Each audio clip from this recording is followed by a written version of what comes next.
Welcome to another lecture on a very important managerial function which is called as organizing.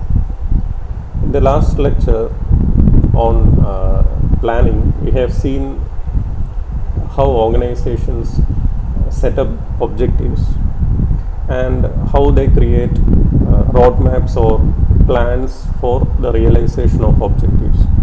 But we all know that just by having a plan will not result in the achievement of objectives.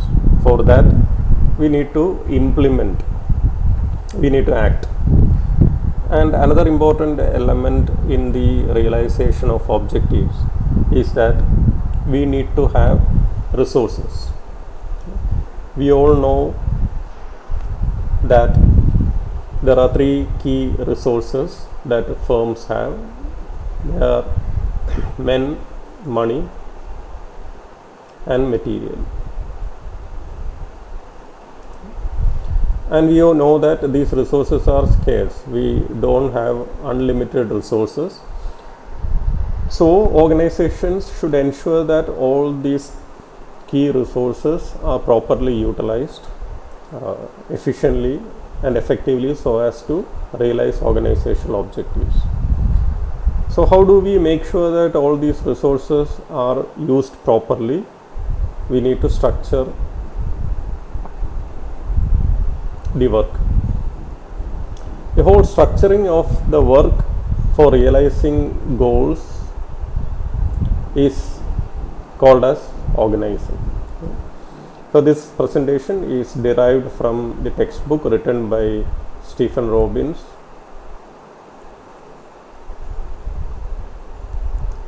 and Mary Coulter, as well as the classic book written by James F. Stoner.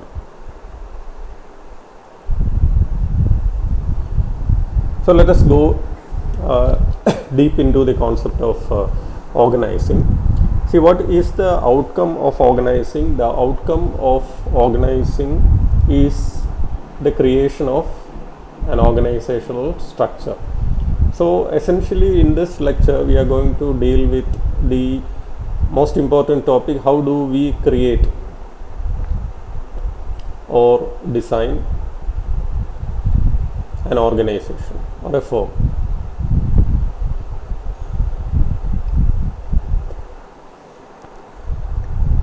So when we look at the concept of organizing, it is defined as the process of arranging and structuring work to accomplish the organizational goals, and the structure enables the accomplishment of organizational goals.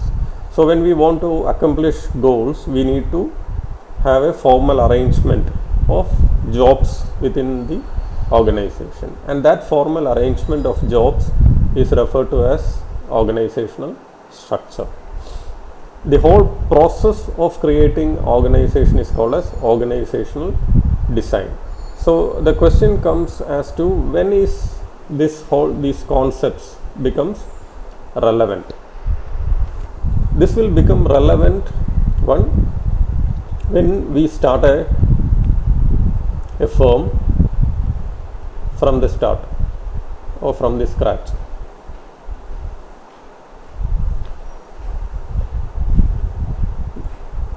So what can be the occasions? Now you are an entrepreneur and you want to start your business.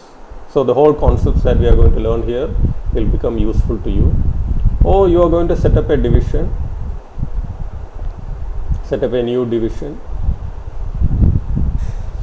Your organization have asked you to go to a new market and set up an office there and set up their operations.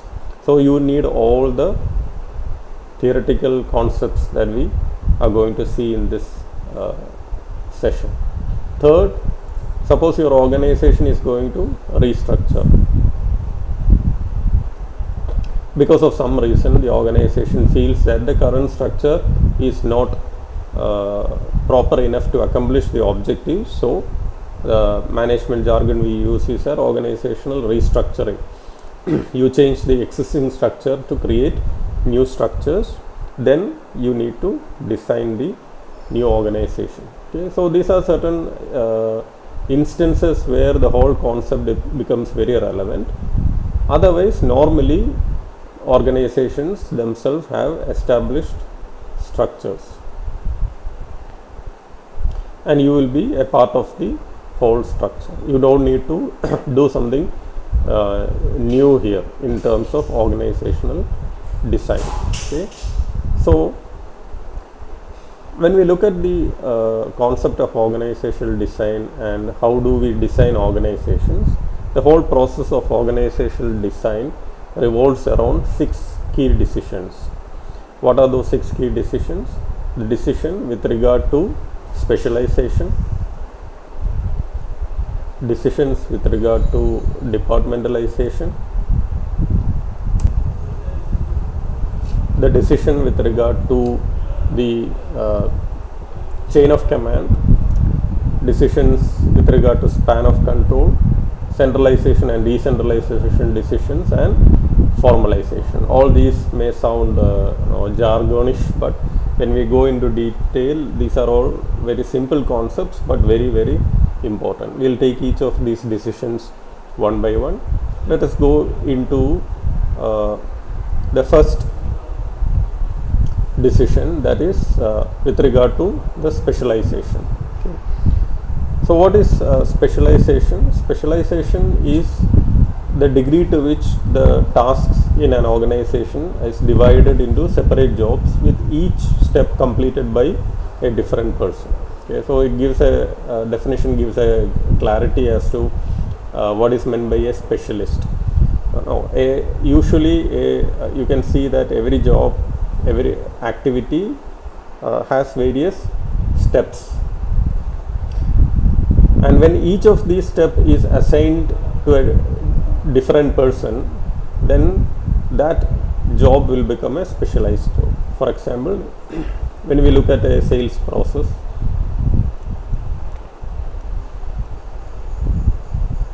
a sales process consists of different steps. One is pre-approach,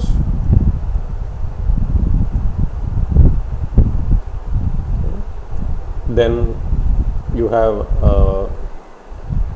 prospecting. Of course, prospecting, before that you have to identify the suspects, then you do prospecting. So you have prospecting, pre-approach, approach, and then you have to close the sale, and then you have to manage relationships. And within the approach itself, you have all the various sales techniques and steps that we use, like you have to create attention, or the famous IDAS principles: attention, interest, desire, and action. So these are broadly the different steps in a sales process. When we talk about specialization, when you assign this step to a different person, this step to another person, then each of these steps becomes specialized. Okay. The person handling prospecting alone is a specialist in prospecting.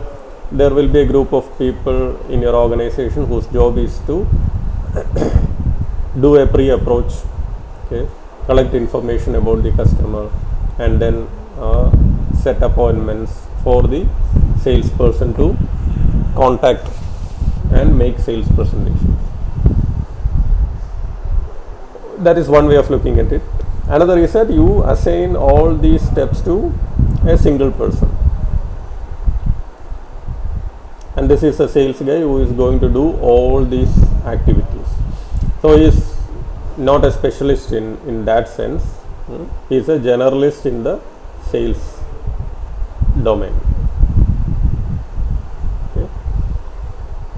So work specialization is a decision which, as an organizational designer, you have to decide whether your jobs in the organization should be specialized or not, where a part of the job or separate jobs are taken by different persons. Okay, the opposite of specialization is generalist. Okay, a specialist and generalist. But although there are some positive factors for supporting specialization, there can be issues such as boredom, which can result in absenteeism and high turnover, and stress because of the specialized nature. Generally, specialists are supposed to create expertise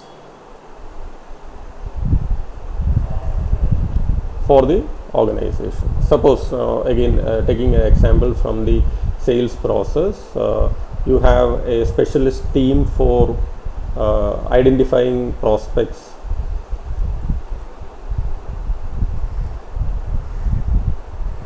and doing a pre-approach. Usually this is the tele-sales department which does this. And these people do only this, they identify the prospects and they do the pre-approach, and over a period of time these people will become an expert in this activity, and that expertise comes only because they are doing only this job, they are not doing any other part of the sales process. And you also recruit experts, telesales scholars, and your organization will generate an expertise in this activity. And on a larger picture, when you are looking at an organization can specialize in a particular domain or an area. For example, if you are running a hotel, you can specialize in a particular cuisine, and you will be known for that cuisine. Over a period of time you will generate expertise in that cuisine. Okay. So that is the importance of work specialization. The problem is that the people who are, for example, you are a telesales scholar and you are doing only telesales all through your career, that can result in kind of boredom or fatigue. There is a possibility, it cannot be ruled out. Okay. And usually work specialization is a costly affair, because specialists are usually charged a premium. For example, if you are a hospital and you are recruiting say cardiac specialist, they have to be paid more because of their expertise compared to a generalist doctor. Okay. So that is the concept of specialization. So that is one of the key decisions when you are creating an organization, to what extent your organization will be filled with specialists, to what extent you will be looking at the services of a generalist. So that is the first decision that you have to make. Second decision is with regard to the creation of various departments. On what basis do you create the departments? Every organization needs to have departments. How what is the concept of departments? Okay, so before going into the different types, let us look at what are the different types of department, or what you mean by departments. These are all collection of work or jobs, and jobs can be explained as a collection of similar activities.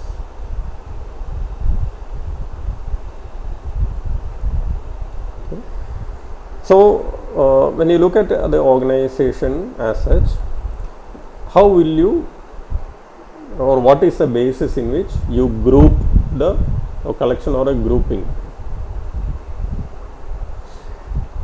of the jobs to create departments.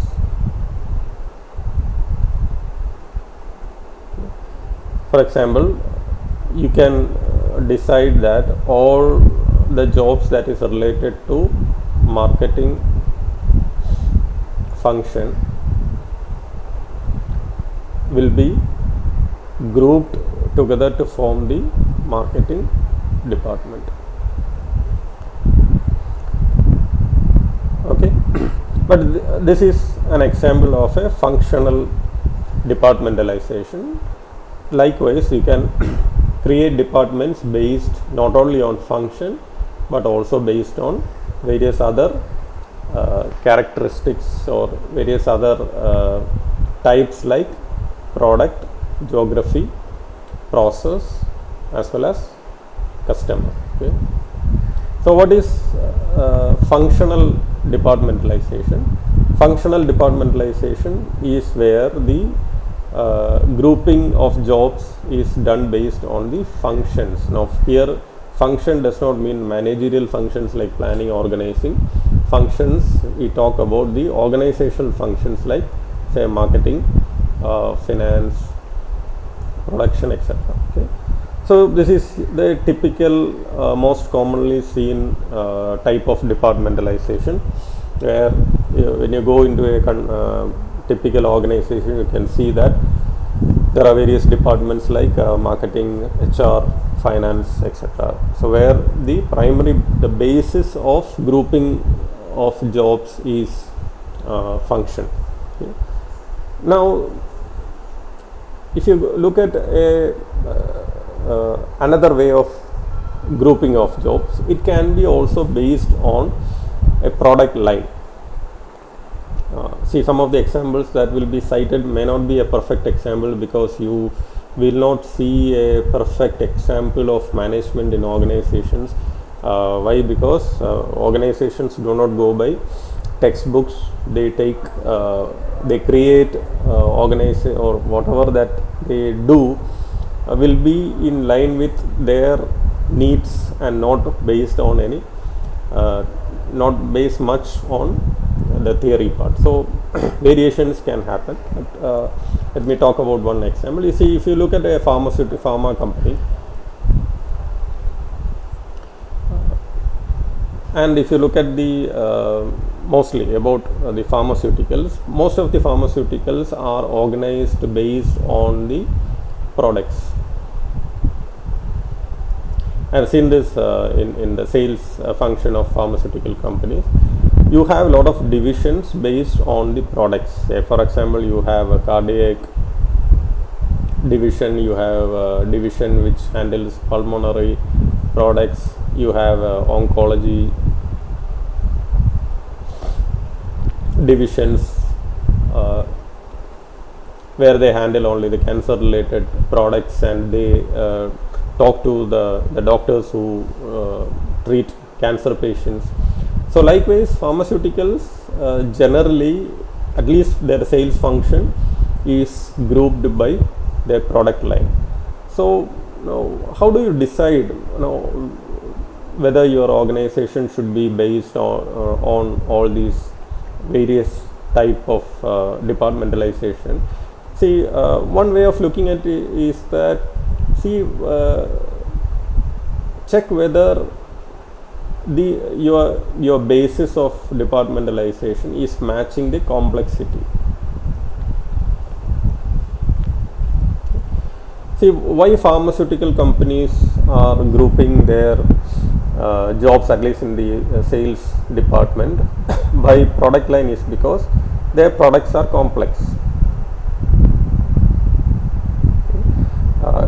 Pharmaceutical products are really complex. You need to teach, or you need to explain a lot of the product qualities and characteristics to the doctors who are also specialists. So when your products are complex and when your customers need to be educated about the product, you have to group your organizational jobs by product line. When your markets are complex, say for example Indian market, as a whole is a very complex market. So if you are looking at an Indian market, you need to be India focused. You need to set up a division in India which is able to handle the complexity of that geography. So when you are grouping the jobs on the basis of a territory or a geography, it is called as a geographic departmentalization.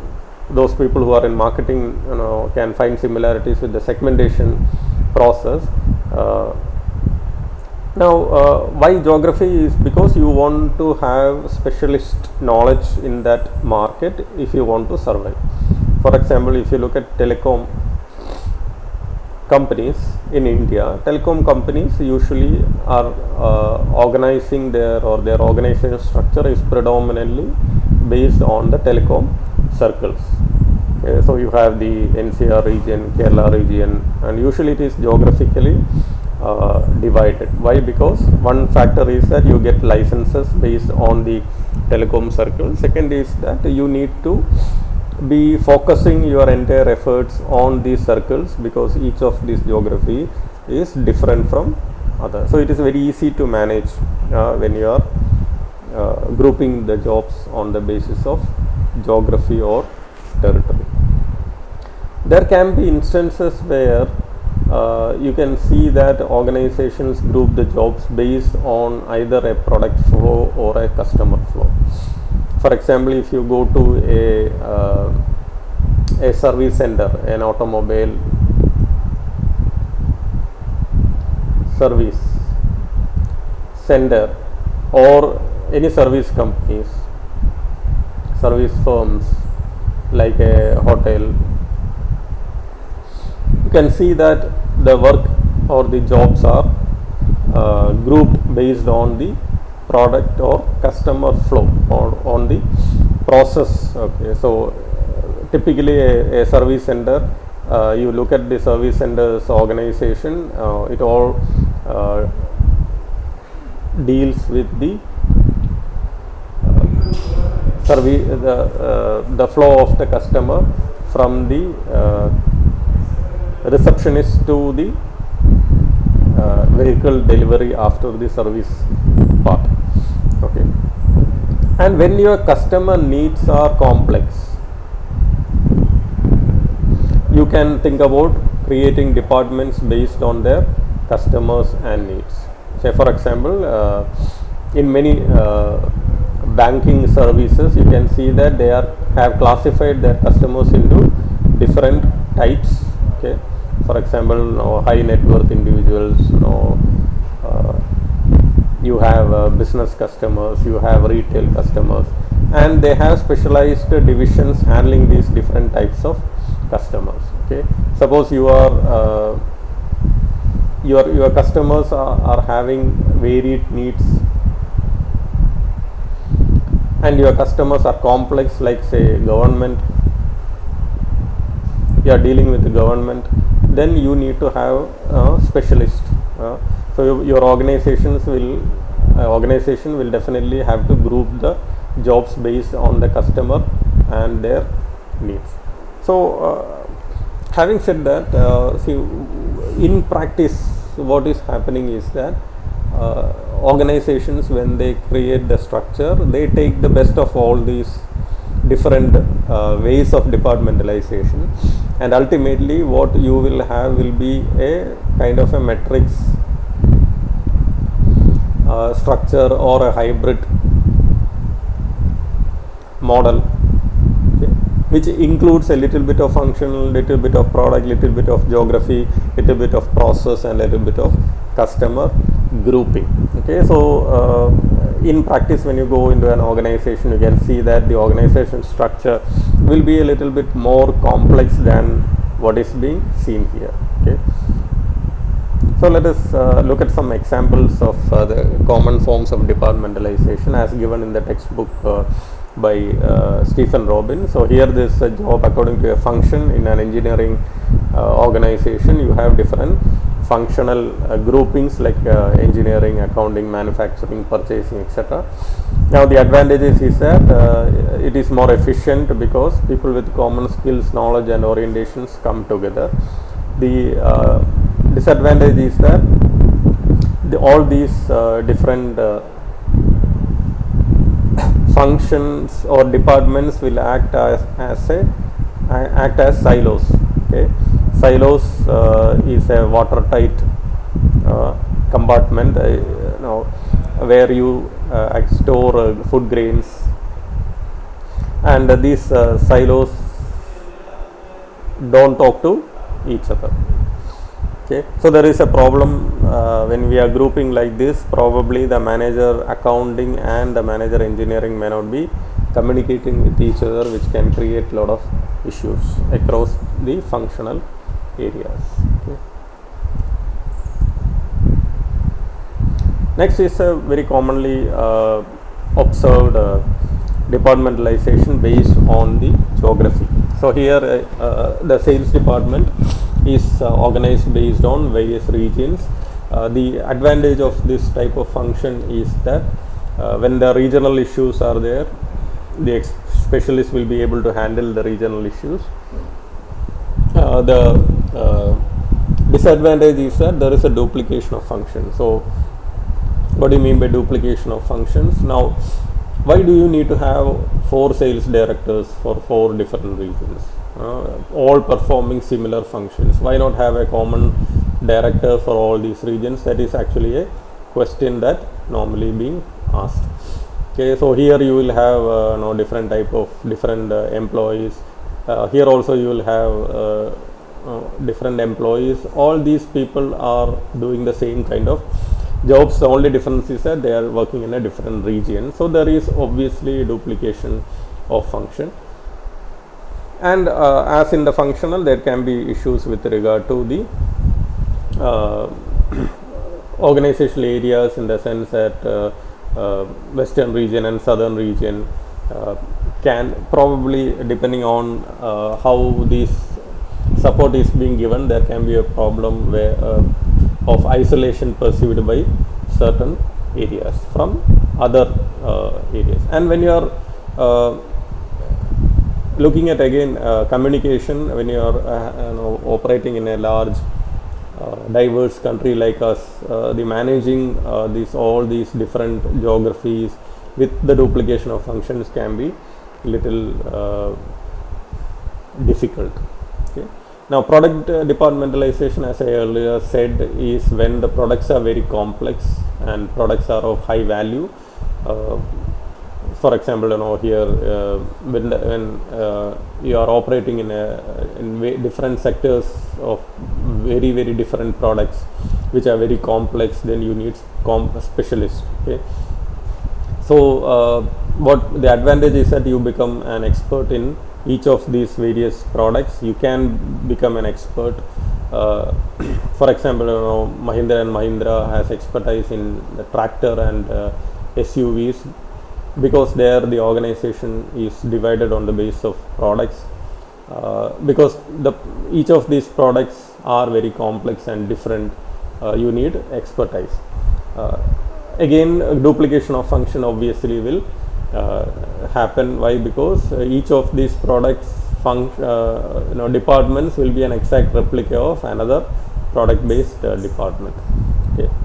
So how do companies try to manage? They try to mix and match the various type of departmentalization. When the process or the flow of work is complex and important and need expertise, then you create organizations which are grouped or which are departmentalized based on process. Okay.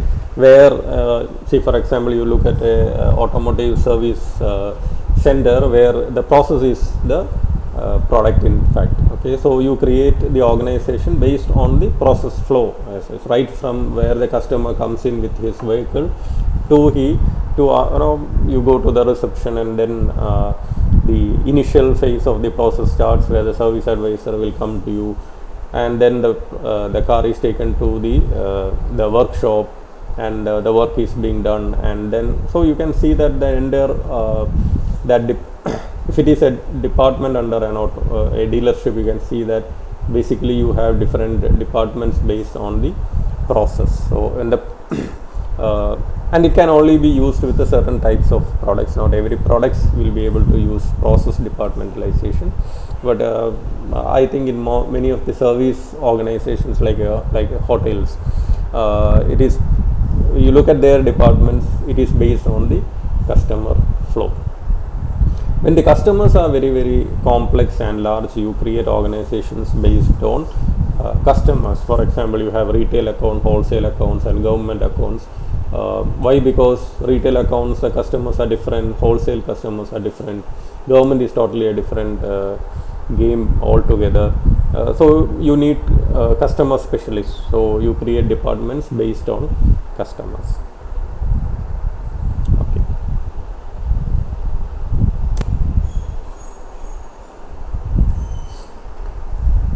The next key decision with regard to creation of an organization is the chain of command decision. Now, who reports to whom? What is the line of authority that flows from the top level of organization to the bottom level of organization, and about the reporting structure, who reports to who. So that is again very, very critical as far as organization is concerned. When you create an organization, this is where the hierarchy or the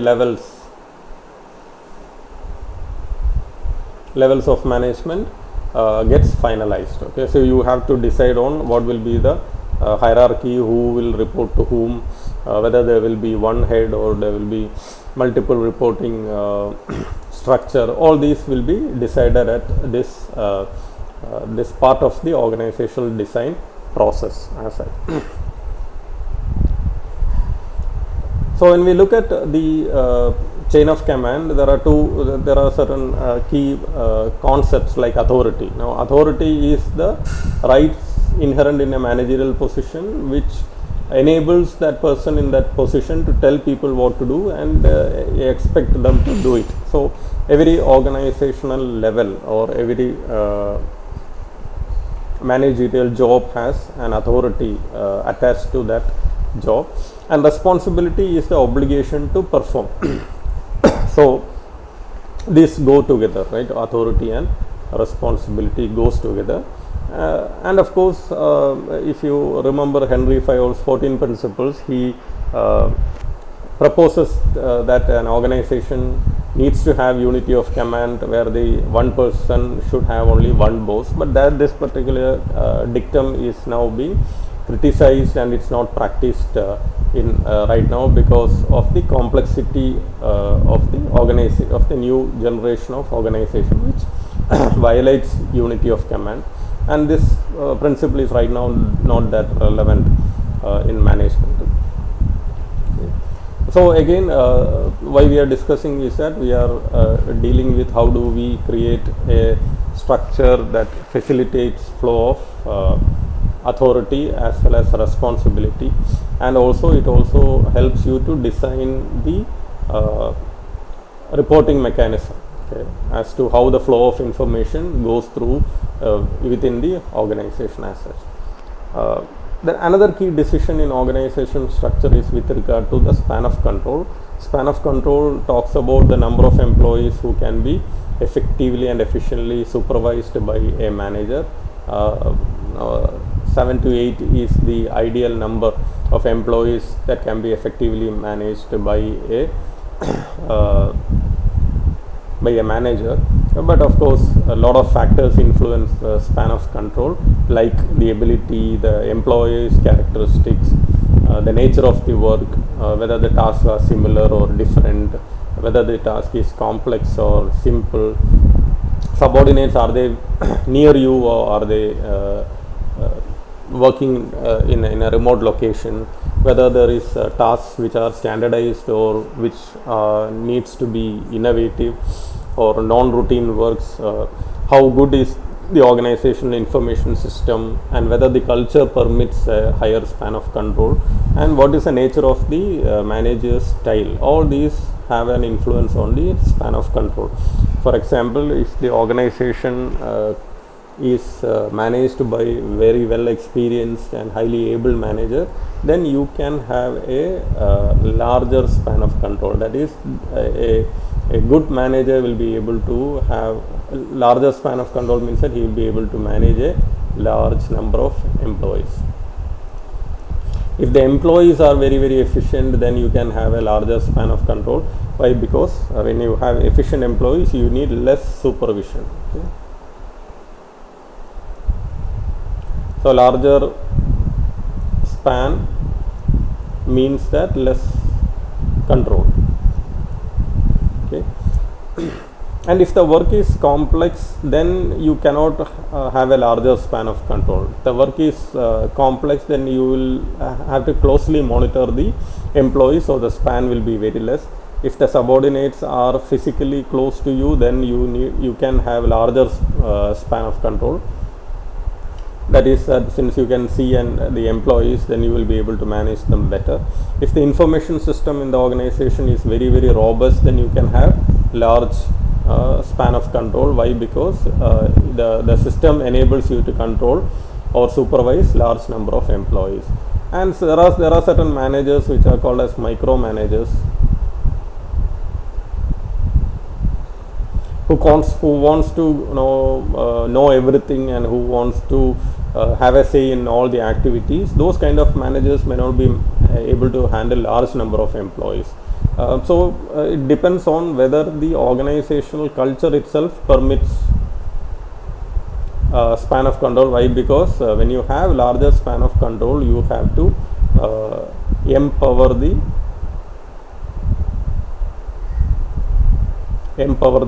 employees. Now organizations like Marriott and even in India, organizations like say Reliance Industries or Infosys, they are all known for empowering their employees with the decision making at varied levels, of course, but it also depends on how strong is the organization's culture and how that permits the this kind of empowerment and span of control.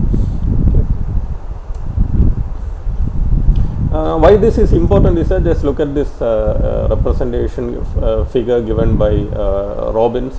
So assuming that your span of control of the employee is 4 and 8, okay, that means that here in the organization, a manager can effectively handle 4 employees. Here you are saying that your managers are very smart enough to supervise 8 employees, and you look at the different organization levels. When you calculate the span of 4, you can see that even though the number of employees are the same, then the organizational levels have drastically reduced. Okay, so here you same for 4096 employees, and you can see how well the organization or how flat the organization is, because you have a larger span of control. So here when you look at the span of control, 2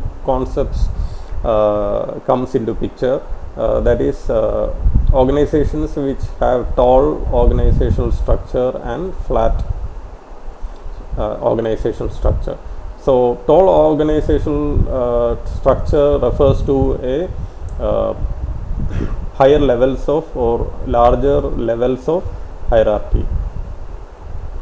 Number of levels of management will be more, and flat structure, which is a characteristic of new generation of organization, will have less levels of management. So larger the span of control, the flatter the organizations will be. Okay.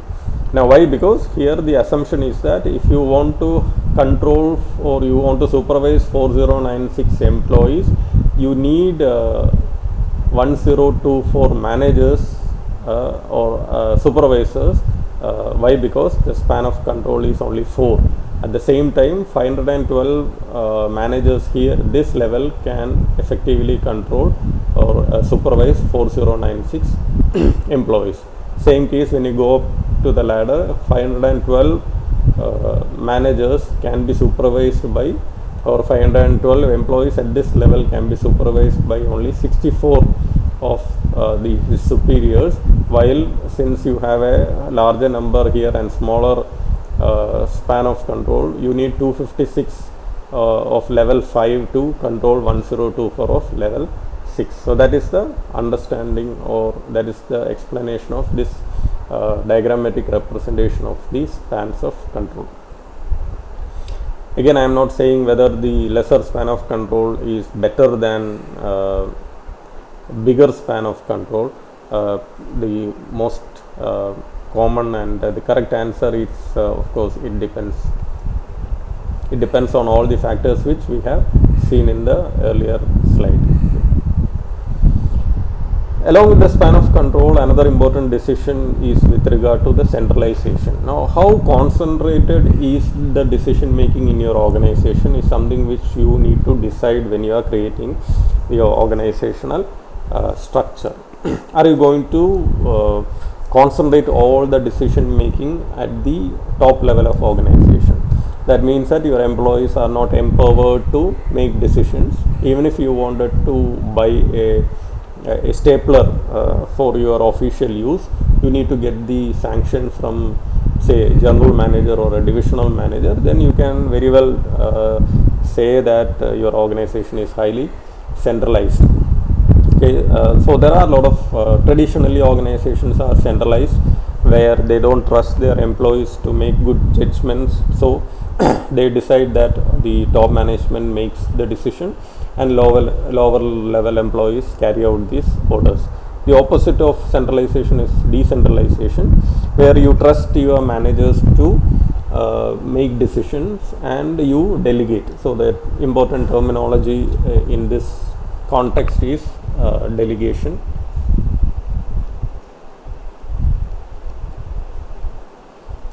If you want to decentralize, then you need to delegate. So the decision making is pushed down to the managers, and you trust the managers to take decisions. And of course, here the concept of empowerment comes into the picture.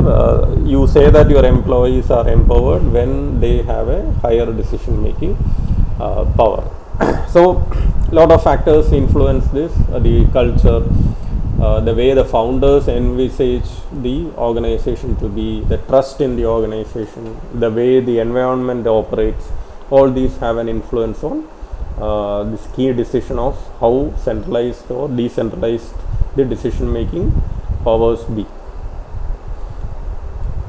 So some pointers when you look at the amount of decentralization and decentralization and factors that influence. More centralization is seen when the environment is stable, and when you feel that your employees are not able to make good decisions, and and of course when you study leadership, we talk about the willingness of the employees to involve. Okay, so if your lower level managers are not willing or don't want to take the burden of decision making, obviously the decision making power will be concentrated at the top. And usually when the company is large, there will be more of centralization happening. Again I would say it depends on the nature of the industry, the work, the culture, etc. Okay? And so when you look at decentralization, when you have a very complex and uncertain environment, centralization may not work.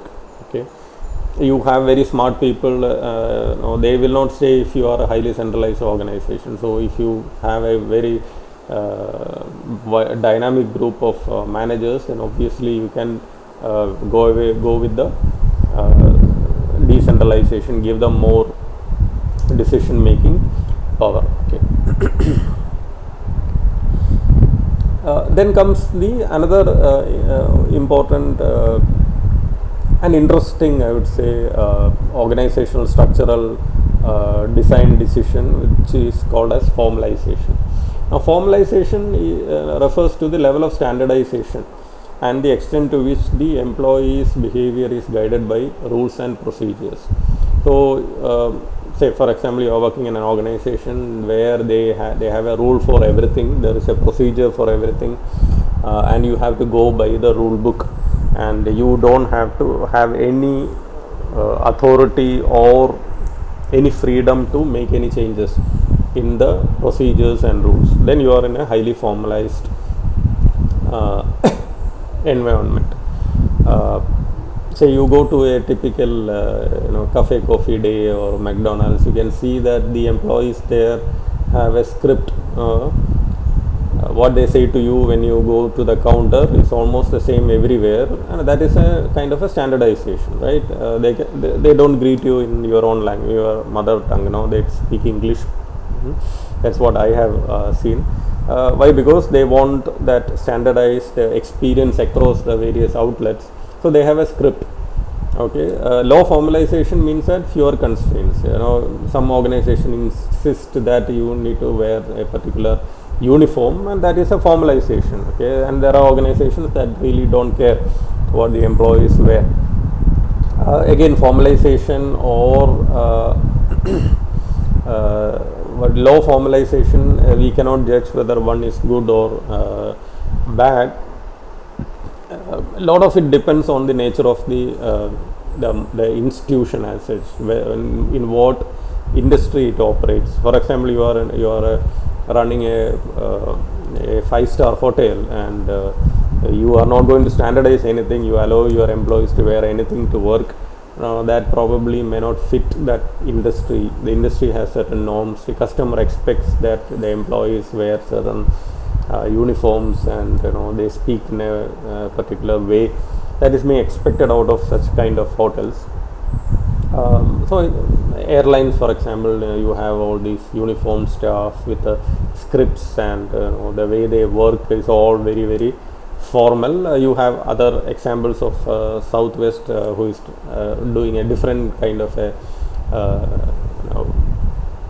low formalization in that aspect. So it all depends on the nature of the firm as well as how the culture is being practiced in that organization. So these are the key decisions that you have to take when you are creating an organization from the scratch, or you are restructuring an organization. And when you look at all these key decisions, there are two type of organizations. One is very specialized, very rigid, and which is a kind of a machine, where very, very formalized way of organization. On the other extreme, you have an organic organization, which is the other one is called as mechanistic, as the term itself implies, which is characterized by high degree of specialization, rigid departmentalization, clear chain of command, narrow span of control, and centralization and formalization. Exact opposite is called as an organic organization, where instead of specialization and departments, you have cross-functional teams, cross-hierarchical teams instead of rigid chain of command, free flow of information, large span of control, lot of freedom is there, very less formalization, and high degree of decision making power being delegated to the employees. New generation firms are supposed to be organic in nature. Startups are usually organic, and it is said that over a period of time, when the organization becomes very large and complex, organizations usually move from organic to mechanistic. Having said that, you cannot again make a judgment as to one is better and another is not good. Each of these two types of organizations have its own positives and negatives. So depending on the environment, the industry, your culture, organizations takes decisions with regard to the key decision points which we talked about. So that is with regard to this particular segment of the important managerial function called organizing. In the next lecture, we will go in detail into what are the new generation of organizations, and how is those kind of organizations evolve, and how is it different from the traditional way of structuring and organizing work.